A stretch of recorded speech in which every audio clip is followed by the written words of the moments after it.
Hey guys, and welcome back to Let's Play Super Metroid. And last time we made it to this point in Kraid's lair, and now we are getting ready to take on Kraid, who is just right through this door right here. So, before I move on, I mentioned last time that this guy over here kind of looks like the space jockey from Aliens, and I'm going to go ahead and flash a picture of what he looks like up on the screen real quick so you know. Just in case people didn't know what in the world I was talking about, that might clear up a slight bit of confusion. I should have done that the first time I mentioned it, but not a really big deal. Okay, so let's jump in here and... Oh! It's a Kraid. So hold on, before I move on, Kraid has, let's see, 1000 HP. The charge beam will do 120 damage, missiles will do 100, and super missiles will do 300. And, okay, sorry about that.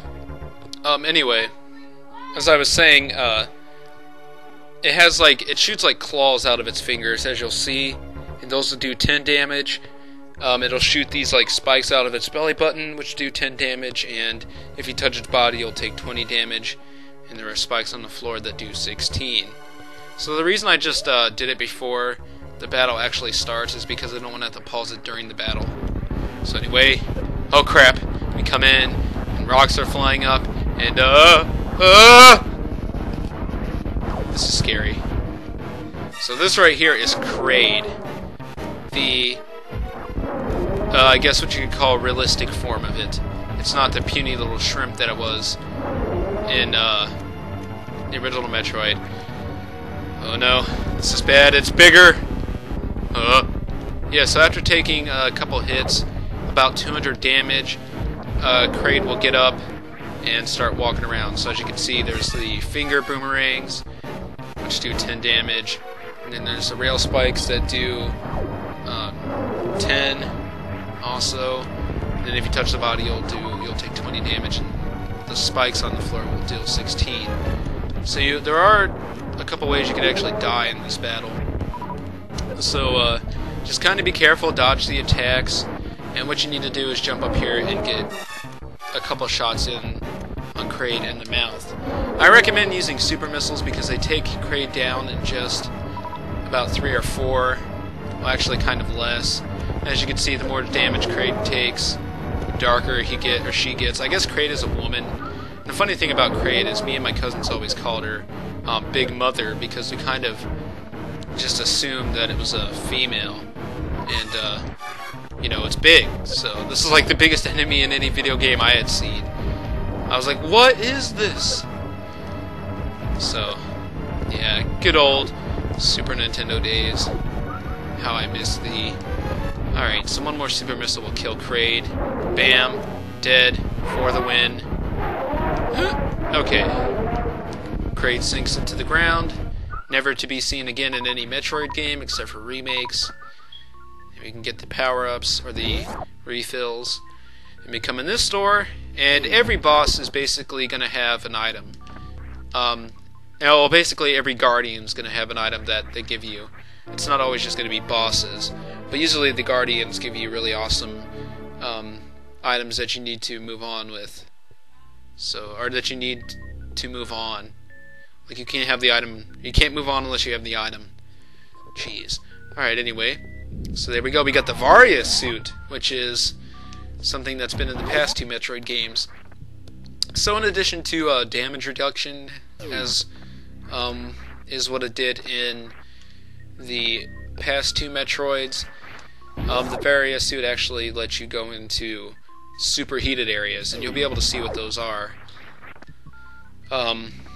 And we actually need to do that to move on, because we actually can't get out of Norfair until we get a certain beam upgrade. Well, I'll just say it's the ice beam. So anyway, oh, mini Kraid. I'm gonna go ahead and play real quick the alien scream from the Aliens movies so you can hear what that sounds like. So that way it clears up some confusion about that too.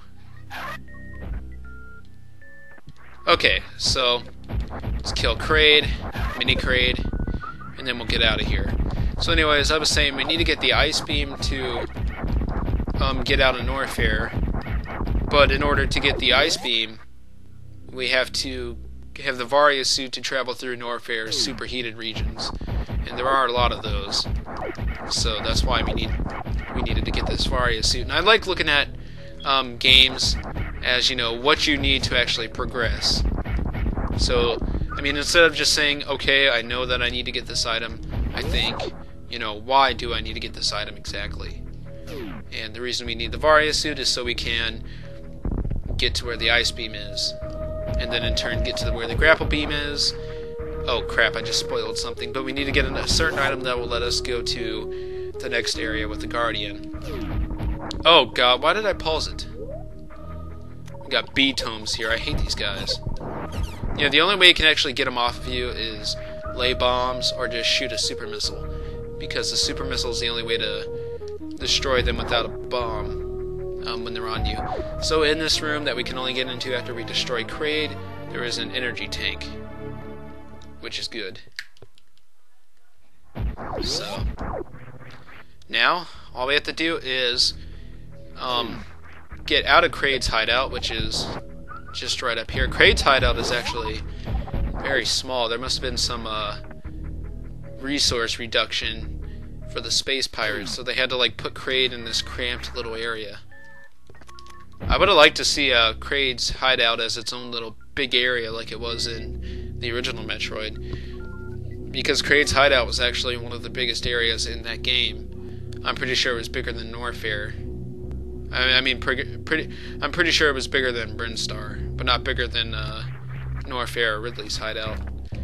So anyway, back in this Norfair shaft, we can't go that way. And the reason we can't is because if you go in there and try to run past it, like into the room, there will be these gates that drop down in front of you, so we're not fast enough. But we are actually about to solve that problem fairly soon by getting an upgrade that'll let us move super fast.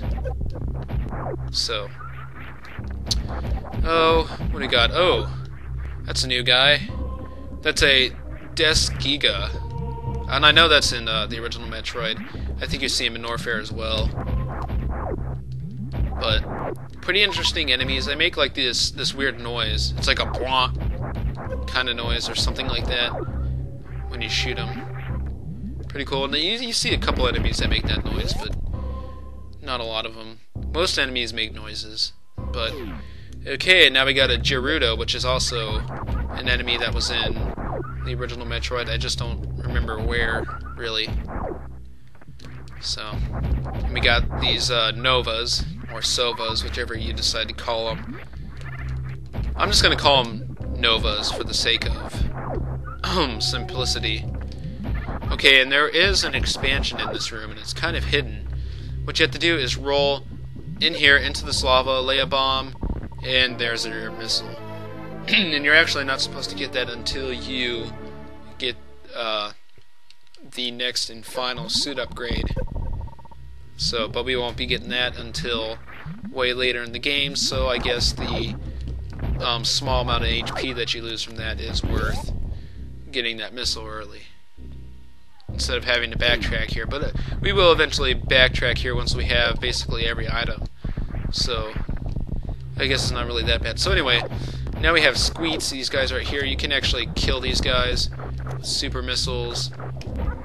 You see them in the original Metroid.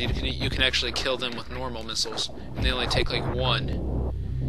Okay, and then here we got a dragon, or yeah, dragons. I'm pretty sure they're just called dragons because there's an enemy later in the game that is actually called Dragoon, and it's basically spelled with 2 O's instead of 1. So that could be called a Dragoon, and these are dragons. And there's a version of these that we see later on that get up and walk around. And those are in the original Metroid as well, but they are a lot more annoying in that game. So, okay, so this room right here I'm going to call the Ballroom, or the Marble Room. And I love the way this room looks. And whenever I think of Super Metroids, or whenever I think of Super Metroid, not Super Metroids, the first thing that pops into my head is this room for some reason. But I love it because it's green, and green's my favorite color, and it's appealing to my eyes. It's just really awesome. So as soon as you get in this room, the first thing gonna do. I can't talk. The first thing you're going to want to do in this room is come over here to this right side, drop down, and get this missile tank. And it's one of those free ones. And this is one that I always grabbed when I was a kid and played this game because I knew it was here. And there's Rippers down there too, and the red ones that have like jets coming out of them, those are actually called Ripper 2s, and I don't think I've mentioned that yet.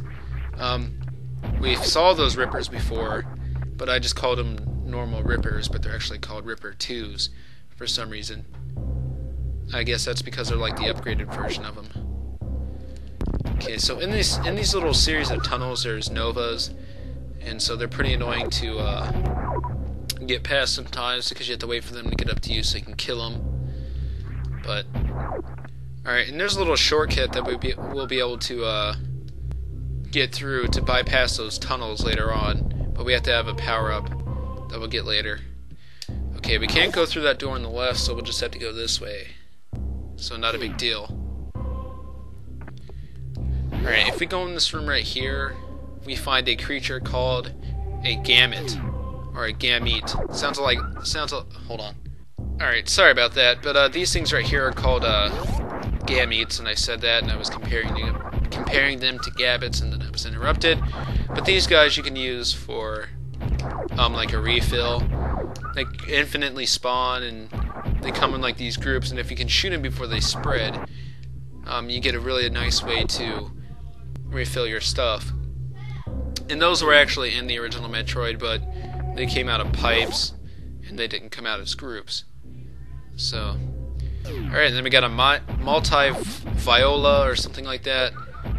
There's an actual thing called a viola later on that just goes along the surface, but those kind of float around. And this is a Magdalite. I think that's how it's pronounced. And I think this is like the only Metroid game you see him in, but I think they're in Other M. From what I've read on the wiki, they are. But like I said, I really haven't gotten very far into Metroid Other M. I actually need to start playing that. I only played it for like about a combined hour since I gotten it like a couple months ago. But whatever. Oh, and that blue thing that I shot as soon as I came in here, that's just a normal viola.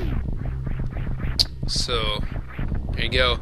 Oh, and this right here is a Foon. And they're kind of like the wall fires, although they are basically indestructible to almost everything.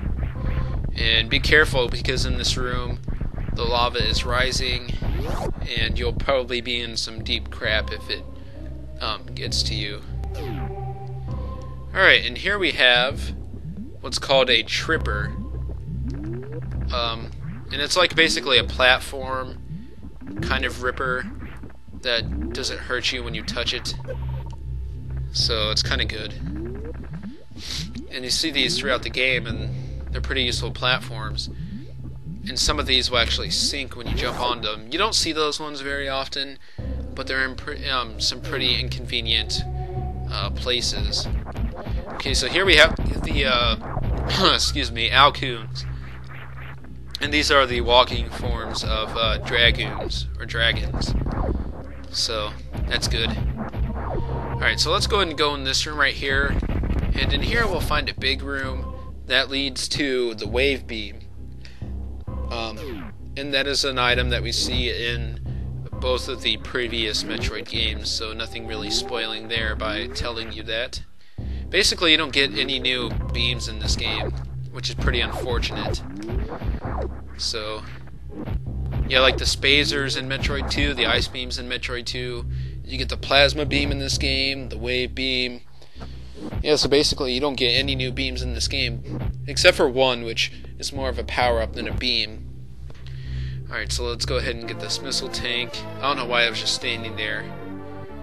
I guess it was because I was scratching my back, and I can't really move the control stick with just one hand. Well, I mean, I can't move and jump with just one hand. Alright, so what you're supposed to do is wait until you get a later power-up to get the wave beam. But if you're good at wall jumping, you can do this. Just jump over here. There's this wall.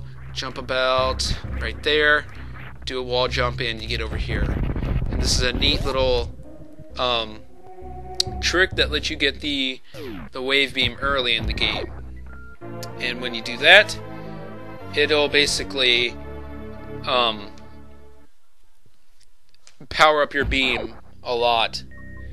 It makes your beam go from doing like 50 damage, I think it does right now, to doing 70. Or I think it might only do like 30 or 40, but I'm not exactly sure. But anyway, so now we can shoot through walls and all that, and we can open up gates from the opposite side. So overall, this is just a great item. So, and when you combine it with the spacer beam, it turns it pink, and it kind of makes the spacer beam like do what a wave does. And let me just show you what the wave beam looks like when you turn the spacer off. Yeah, it just kind of looks like that, like it does in Metroid 2. Well, actually more what it looks like in Metroid 1, because in Metroid 1 the wave beam looks exactly like some energy, and that's what it looks like in this game too, which is pretty cool. I like that little fact about it. Alright, so let's go and get the spacer beam back on, because I love having my beam as strong as it can possibly be. Okay, so now all we need to do is get out of this room. We've done those two things, and I really recommend that if you are even slightly good at the wall jump, that you get that little shortcut, because look, it basically will dominate any enemies that you see for a while. Because since you're not supposed to have the wave beam for a while, you actually have a more upgraded beam, and it'll be like that for a while, which is really good. Okay. And one charge shot actually takes out these Alcoons, which is really cool. Alright, so now you know what, I'm going to go and end this part here, and next time on Let's Play Super Metroid we will progress through the game some more. So I will see you guys next time. Bye.